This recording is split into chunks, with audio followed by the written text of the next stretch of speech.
केंद्रीय गृहमंत्री आदरणीय अमित जी शाह सुरुवातीला पुष्पचक्र वाहून श्रद्धांजलि अर्पण करणार आहेत।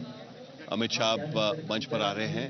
उससे पहले पवार परिवार के बाकी सदस्य यहां पर मंच पर हैं और एक एक करके अजित पवार को श्रद्धांजलि अर्पित करते हुए आगे बढ़ते हुए।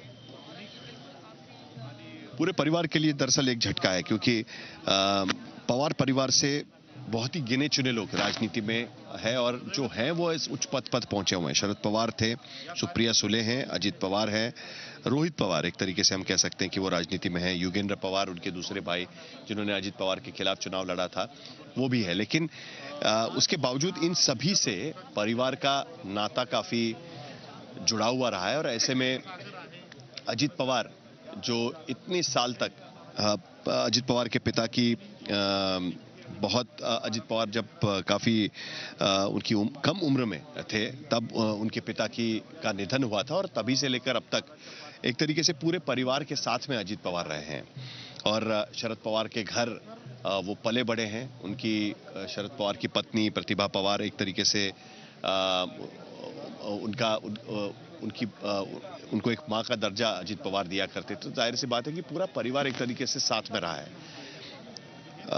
कई साल के बाद में राजनीतिक संघर्ष भी उनके बीच में रहा।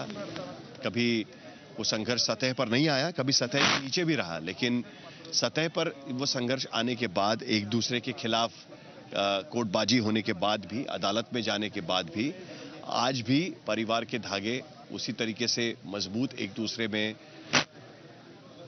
बुने हुए साफ नजर आ रहे हैं।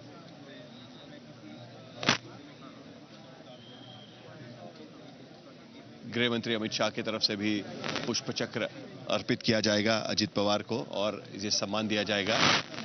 राजनीतिक सम्मान के लिए पुलिसकर्मी भी यहां पर इस मंच के सामने कतार में उन्हें खड़ा किया गया है।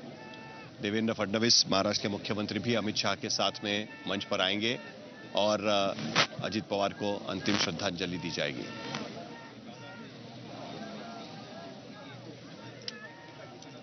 उनके समर्थक अजित पवार के समर्थन में घोषणाएं भी यहां पर दे रहे हैं।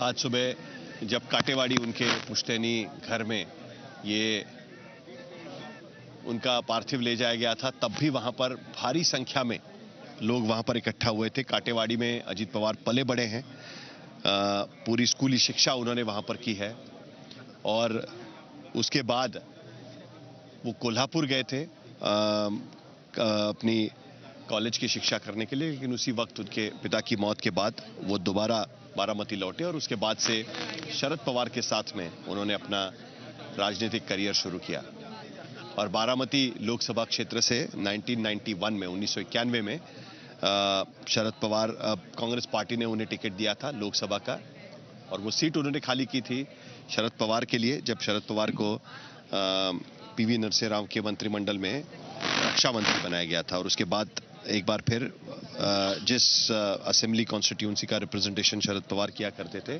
उस बारामती में वो लौटे और उसके बाद से लगातार 2026 तक बारामती विधानसभा क्षेत्र का प्रतिनिधित्व अजित पवार कर रहे हैं। पूरा परिवार इस वक्त स्टेज पर और थोड़ी देर में गृह मंत्री अमित शाह भी मंच पर आएंगे और मंच पर आने के बाद पुष्प चक्र अर्पित किया जाएगा, ये अनाउंस किया गया है यहाँ पर। थोड़ी देर में वो भी मंच पर आएंगे। बाकी नेताओं को एक के बाद एक मंच पर आ रहे हैं। उनके साथ में महाराष्ट्र के मुख्यमंत्री देवेंद्र फडणवीस भी रहेंगे।